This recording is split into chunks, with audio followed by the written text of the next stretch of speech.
আসসালামু আলাইকুম। একাদশ ও দ্বাদশ শ্রেণীর শিক্ষার্থীরা, তোমাদেরকে স্বাগতম।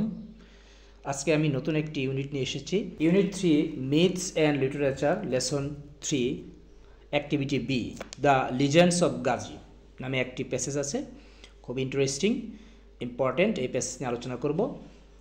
তোমরা ভিডিওটি না টেনে সম্পূর্ণ দেখবে, কারণ আমি এখানে ওয়ার্ড মিনিং, বাংলা অনুবাদ সকল কিছু দিয়েছি। আর তোমরা যদি আমার চ্যানেল নতুন হয়ে থাকো তাহলে সাবস্ক্রাইব করে দিবে। Okay, let's start the topics.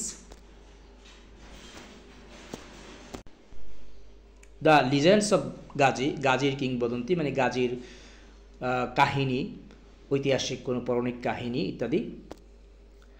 দেখো কি বলছে, according to some myths and legends, যে কিছু পৌরাণিক কাহিনী, মিথস মানে পৌরাণিক কাহিনী অনুযায়ী গাজী পীর ওয়াজ আ মুসলিম সেন্ট, গাজী পীর ছিল একজন মুসলিম সাধক, ধর্মগুরু, who's use to have spread Islam in the parts of Bengal, যা কী করেছিল, বাংলার একটা অংশে ইসলাম প্রচার করতে এসেছিল। ক্লোজ টু দ্য সুন্দরবন, সুন্দরবনের নিকটবর্তী কোনো এলাকায় সে কী করতে এসেছিল, ইসলাম প্রচার করতে এসে। নিচে আমি দেখো বাংলা দিয়েছি তোমাদের সুবিধার্থে, বাংলা ওটা তুমি পড়ে নিও। হি ওয়াজ ক্রেডিটেড উইথ মেনি মিরাকলস, তাকে অনেক অলৌকিক বিষয়ের কৃতিত্ব দেওয়া হয়েছে। মানুষ মনে করতে অনেক অলৌকিক বিষয় জানতো, মিরাকলস মানে অলৌকিক ইত্যাদি, অলৌকিকতা হিসাবে মনে করতো মানুষ, সে অনেক কিছু অলৌকিক কিছু জানে। ফর এক্সাম্পল, উদাহরণস্বরূপ, he could supposedly calm animals, সে আনুমানিকভাবে কাম মানে শান্ত করতে পারত প্রাণীদেরকে। অ্যান্ড মেক দেম ডসাইল, এবং তাদেরকে নমনীয় করতো, মানে বশ্যতা স্বীকার করাতে পারত, তাদেরকে যে পুষ মানাতে পারত। ওকে, আশা করি তোমরা এই কয়েকটি লাইন বুঝতে পেরেছ। আমরা পরবর্তী লাইনে চলে যাই। যারা এখন আমার চ্যানেলটা সাবস্ক্রাইব করো নাই, আমার চ্যানেলটা তোমরা অবশ্যই সাবস্ক্রাইব করে নিবে। তারপরে, he is usually ডিপিক্টেড in pads or scroll paintings, সাধারণত তাদেরকে দেখানো হয় যে পেন্টিংয়ের মধ্যে, স্ক্রল পেন্টিংয়ের মধ্যে বর্ণনা করা হয়, দেখানো হয় যে রাইডিং এ ফিয়ার্স, সে চড়ে আছে, বসে আছে ভয়ঙ্কর লুকিং বেঙ্গল টাইগার্স, ভয়ঙ্কর রকমের যে রয়্যাল বেঙ্গল টাইগার আছে সেটার উপরে বসে আছে, এরকম ছবি তার সাধারণত প্রকাশ পায়। A snake in his hand, এবং তার হাতে রয়েছে কি, সাপ, তার হাতে রয়েছে সাপ। But in no apparent danger, কিন্তু তার চোখে মুখে কোনো সুস্পষ্ট ভয় দেখা যাচ্ছে না, বিপদ দেখা যাচ্ছে না, এ অবস্থায় সে বসে আছে একটা বাঘের উপরে, এরকম ছবি প্রকাশ করা হয়। তারপরে দেখো কি বলছে, অ্যাকর্ডিং টু সাম স্টোরিজ, কিছু গল্প অনুযায়ী, হি অলসো ফট ক্রোকোডাইলস, সে কুমিরের সাথে যুদ্ধ করেছিল।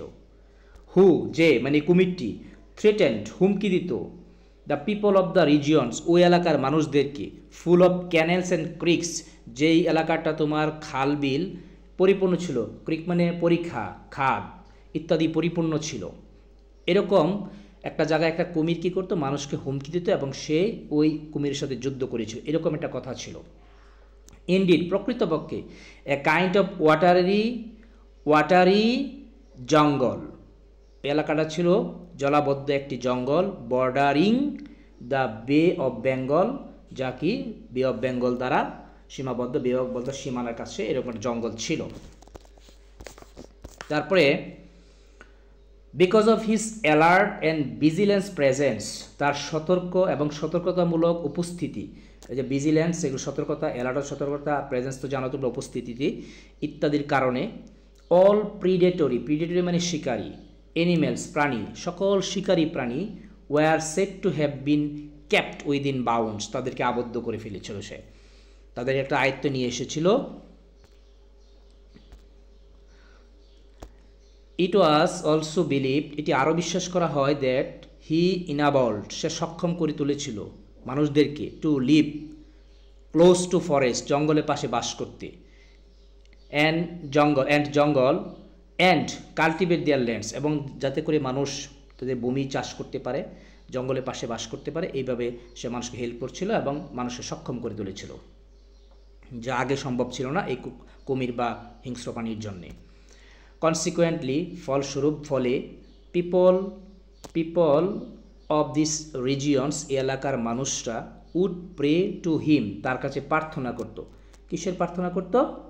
যে ফর প্রোটেকশন, নিরাপত্তার জন্য তারা তার কাছে আসতো এবং প্রার্থনা করত। এরপরে দেখো কি বলছে, দ্য স্টোরি অফ গাজী পীর হ্যাজ বিন প্রিজার্ভড, আর এই গাজী পীরের গল্পটি সংরক্ষিত আছে ইন ফক লিটারেচার, লোকসাহিত্যে, অ্যাজ ওয়েল অ্যাজ এবং আর্ট শিল্পে, অ্যান্ড হ্যাজ বিন পারফর্মড এবং তার এই গল্প কী করা পারফর্ম করা হয় ইন ইন্ডিজিনিয়াস থিয়েটার। ইন্ডিজিনাস মানে হচ্ছে দেশীয়, নিজ নিজ গ্রামে যে দেশীয় যে থিয়েটার, নাট্যমঞ্চ, নাটক, সেখানে গাজী পীরের এই পালাটা কী করা হয়, পারফর্ম করা হয়। সো আশা করি তোমরা টপিক্সও বুঝতে পেরেছ। ছোট্ট একটা টপিক্স আমি বাংলা অনুবাদ সহ এবং ওয়ার্ড মিনিং সহ আমি বুঝিয়েছি। তো some Gazi pat scroll are part of the collection of British মিউজিয়ামের সংগ্রহের অংশ হয়েছিল গাজীর কিছু তারপরে দেখো নেক্সট টপিক, আমি এর পরবর্তী ভিডিওতে আমি আলোচনা করব তোমার যে ইউনিট 9 অ্যাডোলেসেন্স, খুবই ইম্পর্টেন্ট একটা ইউনিট, লেসন 2 পার্ট বি একটা প্যাসেজ আছে খুবই ইম্পর্টেন্ট, সেটি আলোচনা করব। তো আশা করি এই পরবর্তী ভিডিওটি পাওয়ার জন্য তোমরা অবশ্যই আমার সাথে থাকবে, আমার চ্যানেলটা সাবস্ক্রাইব রাখবে, আর সবাই ভালো থাকবে। আজকে এটুকুই।